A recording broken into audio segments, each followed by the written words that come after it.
Bonjour la belle diaspora, j'espère que vous vous portez bien, je me porte à merveille. Si tu ne me connais pas, je suis Marcel Angèle Abomwela, coach de vie certifié depuis 2016. Aujourd'hui, nous allons parler de quelque chose qui nous concerne tous. Et je vais parler de quoi? Des pensées limitantes et des pensées limitées. Oui, parce que les deux sont une forme de blocage pour tous ceux qui souhaitent franchement s'épanouir, se développer, réussir dans la vie. Quand on parle de réussite dans la vie, on parle d'état d'esprit. Parce que, est-ce que vous savez que la réussite est le reflet de notre personnalité?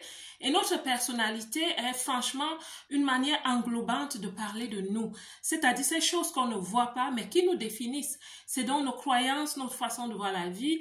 Et c'est là où on parle des pensées limitantes et parfois des pensées limitées.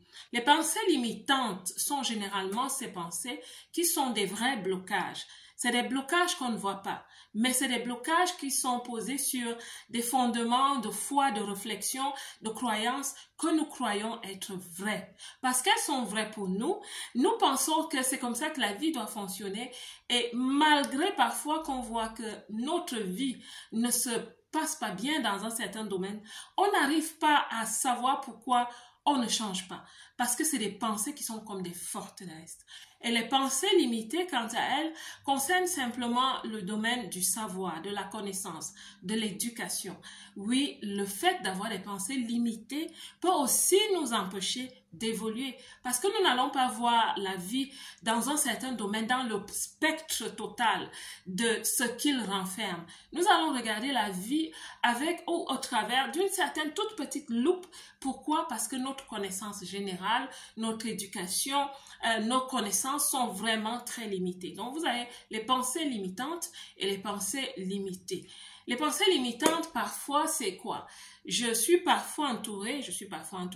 Parfois, je cause avec des gens qui se disent que tous ceux qui sont riches sont méchants.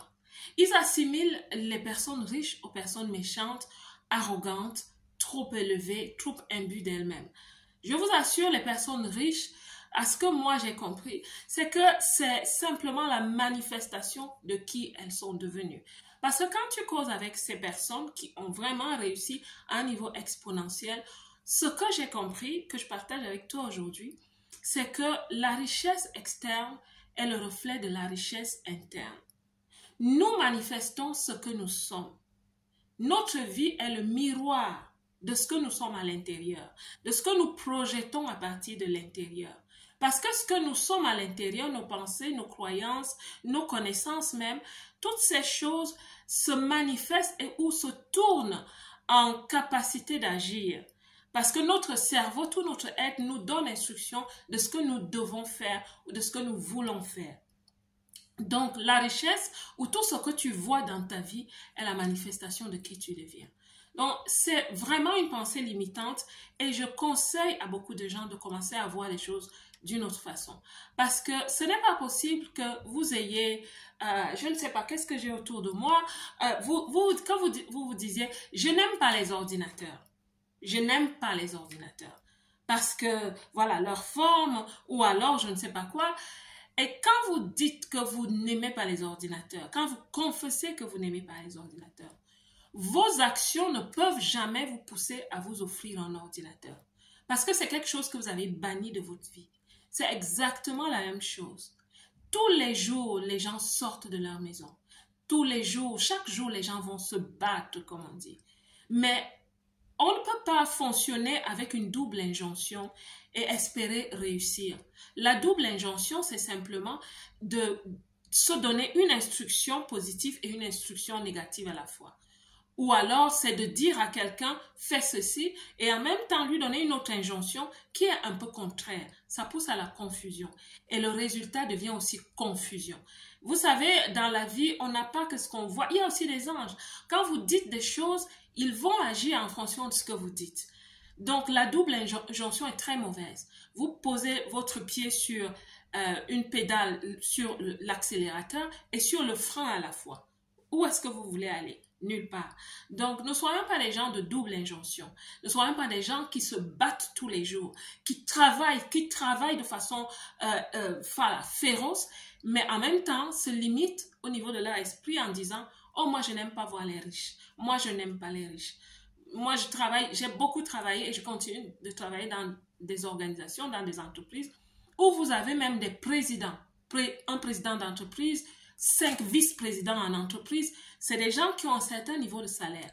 Je ne parle pas des directeurs, des hauts directeurs, des dirigeants. C'est des gens qui ont un certain niveau de salaire et beaucoup d'avantages. Et vous avez parfois des personnes qui les regardent en se disant, mais ces gens, les voilà, c'est eux, c'est eux. C'est eux qui peuvent s'offrir tout. C'est eux qui... Et nous, on travaille.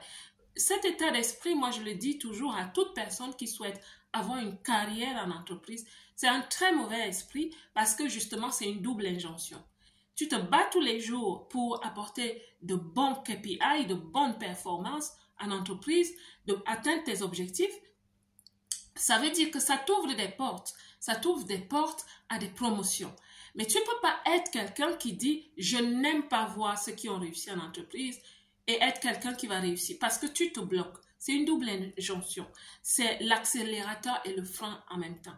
Vous voyez, ça, c'est des pensées limitantes. Quand je suis arrivée dans la diaspora, j'avais des pensées limitantes. Oui, certaines pensées étaient que je ne pouvais pas entrer dans certaines boutiques, dans certains halls où on vend certaines choses de luxe, de haut de gamme.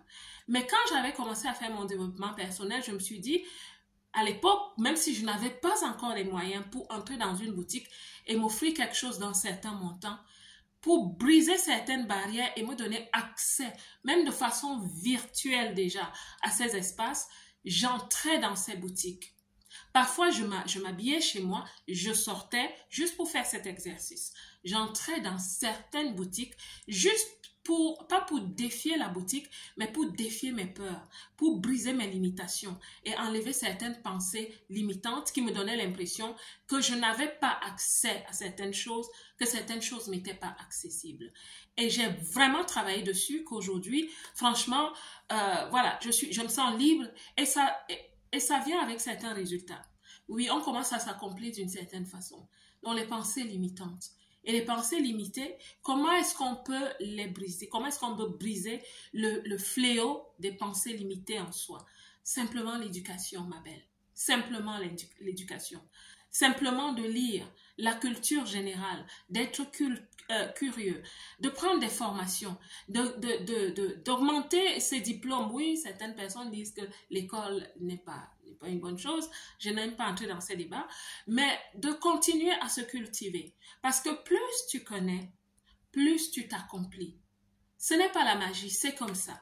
Plus tu connais, plus le spectre de ton imagination, de ta créativité et même de tes actions, tes placements, tout ce que tu vas essayer de faire.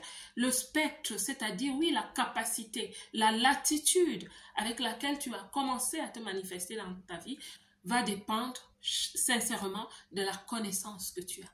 Parce que quand tu as lu dans un livre que telle chose est possible, ça te donne accès à essayer de faire cette chose.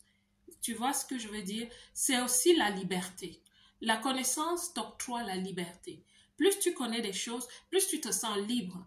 Parce que tu n'as plus peur. Tu te dis, mais ça, c'est une réalité. C'est une connaissance établie, empirique. C'est une connaissance qui ne se discute pas. Donc, je peux aisément me manifester dans ce domaine-là ou dans cette option-là. Tu vois ce que je veux dire? La connaissance te donne la liberté.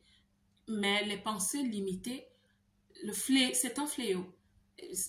On peut l'assimiler à de l'ignorance. L'ignorance, c'est franchement le fléau des pensées limitées.